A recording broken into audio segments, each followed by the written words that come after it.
Good morning, or good afternoon, or good evening, whenever you're watching this. This is an explanation of that case, Kelly versus the United States. So it's a contractual capacity sample case study that's used at the college level. So I didn't share everything in it because it gets very complicated, but let me give you some of the background. So Morgan Kelly, she was 15 years old.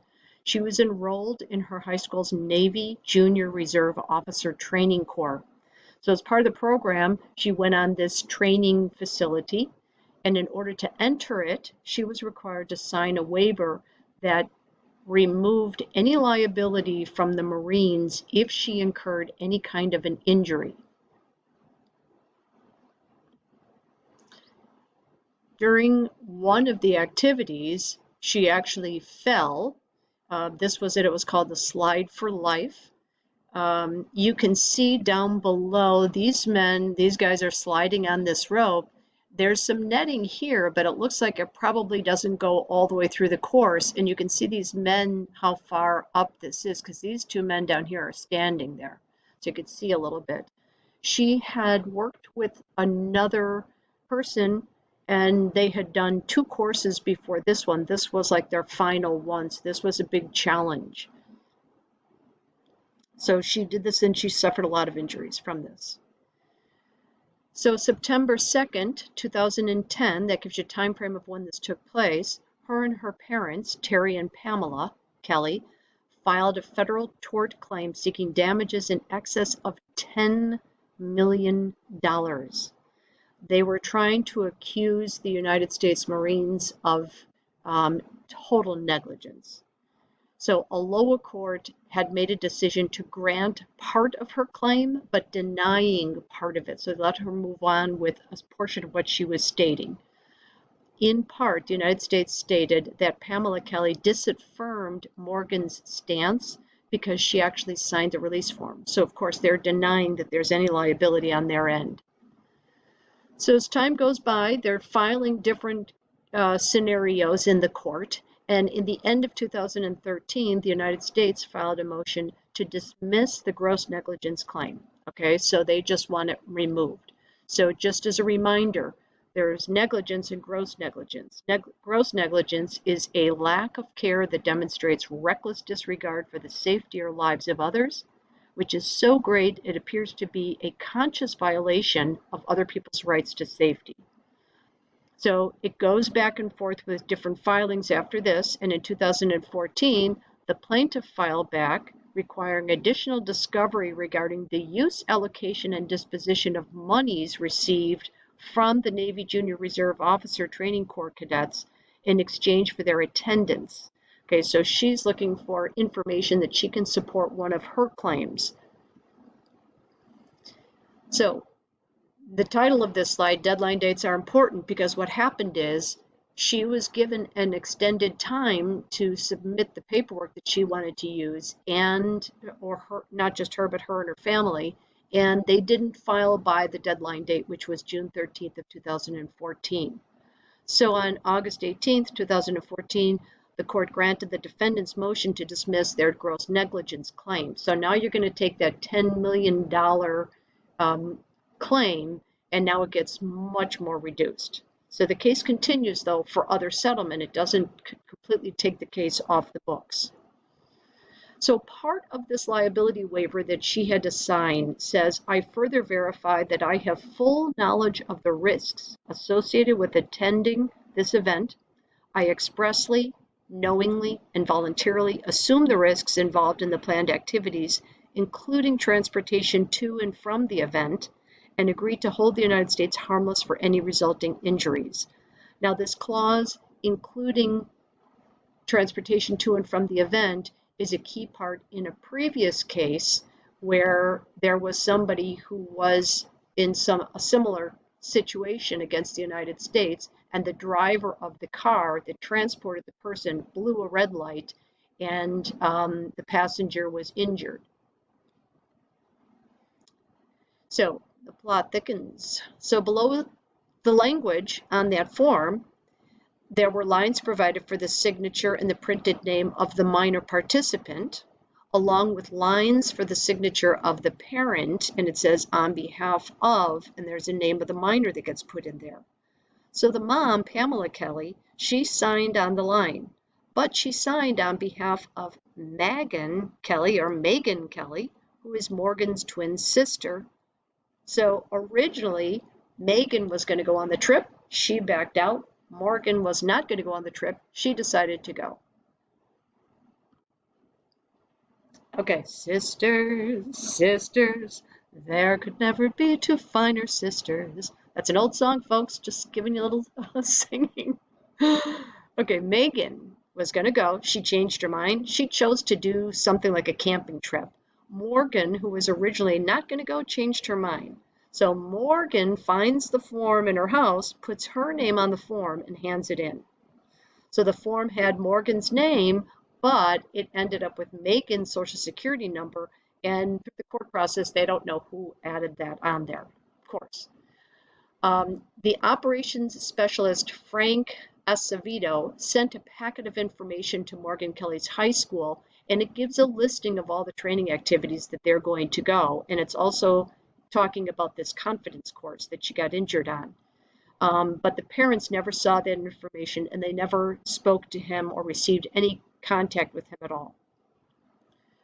Before the cadets completed this confidence course, 2 Marine instructors from the School of Infantry provided preliminary instructions. The content of what they said was disputed between the 2 parties. So one said it was very in-depth, and of course, Morgan saying they just said, here's how you do it, now go. The final obstacle was called the Slide for Life, was a climbing apparatus. The defendant knew that the Slide for Life posed a substantial risk of death or serious bodily injury if it were not successfully negotiated. To me, that doesn't sound like something anybody should try. So, negligence? The defendant did not assess the plaintiff Morgan Kelly's physical capabilities before she climbed this apparatus, nor did the defendant provide any safety harnesses, restraints, or other protection systems that would prevent her from falling. So that's where this gross negligence came from with the parents. Liability waivers. The defendant's motion for summary judgment rests on its argument that the liability waiver bars the plaintiff's claims. Liability waivers are generally enforceable under North Carolina law where this case was being heard. It does not appear that North Carolina courts have ruled on whether a liability waiver signed by a parent on behalf of a minor child is enforceable, but numerous courts in other jurisdictions have upheld pre-injury liability waivers signed by the parents on behalf of minors. So again, when a parent signs, oftentimes in a contract, oftentimes that means the parent's taking the responsibility and agrees to it. The plaintiff, of course, this young girl and her family, nevertheless argued that the liability waiver is contrary to public policy. So they try to support their cause by giving other cases that have happened to show that if it's needed for public policy, then it would not, liability waivers are not a good idea, and they should not be held to them. So they contend that it's the obligation of the government to exercise reasonable care for the safety of minor school children participating in congressionally sanctioned and funded JROTC programs. Okay, so there's each attorney, each side, they're giving their cases to support their causes or their claims. The defense, the cases from other jurisdictions which have upheld liability waivers like this one, have concluded that the public is best served when risks or costs of litigation regarding such programs are minimized. Courts have also found that these releases serve the public interest by respecting the realm of parental authority to weigh the risks and costs of physical injury to their children against the benefits that they might receive from an activity like this. So they want to place the responsibility in the hands of the parents. So the plaintiff argues that other cases upholding liability waivers signed by parents on behalf of their children are not applicable in this case because the claims here are directed against the United States and because the JROTC is not a community-based or volunteer-run activity. So all the defense was bringing up supportive cases that were outside of the United States realm. And the plaintiffs wanted to say, hey, it's not equitable here. And they note that officials conducting the orientation visit acted as paid servants of the United States. So they're trying to separate a case involving the United States versus public or private parties. The defense said the mere fact that the United States has waived its sovereign immunity through the Federal Tort Claims Act does not mean that it should be denied the use of a waiver that other non-governmental volunteer or nonprofit organizations could employ, and again, they supported this with other cases. Since Pamela Kelly signed the liability waiver thinking she was signing it for Megan, did the parties actually have a meeting of the minds? That's a really good question. Plaintiffs do not argue that the defendant mistakenly believed that the liability waiver, to which Morgan Kelly admittedly signed her own name, was intended to cover Megan, nor did they state the United States government acted fraudulently in any manner, okay? So they look at this case then, this is a unilateral mistake on the part of the plaintiff because of the way the minor behaved. Okay, so North Carolina courts have held that when a release is originally invalid or voidable, it can be ratified and affirmed by subsequent acts accepting the benefits. Okay, so although they made a unilateral mistake, the parents still allowed her to go. So Dad's a part of this. So they're saying, well, what about Dad? So Dad comes up and he's claiming that he knew nothing about any of it. And just like when somebody is signing up to join the military as a minor, both parents have to agree to it. He's saying he didn't agree. So he's trying to make that connection. So the question remains whether the liability waiver is effective against the claims of the plaintiff, Terry Kelly, that's the dad, who did not sign the document and denies ever even seeing it prior to the visit. However, it's not necessary to decide whether the plaintiff Pamela Kelly's signature could bind her husband because the defendant produced a document referred to as the Naval Junior Reserve Officers Training Corps Standard Release Form. That's the key. So sorry, Dad, I, Terry Kelly, this is what he signed.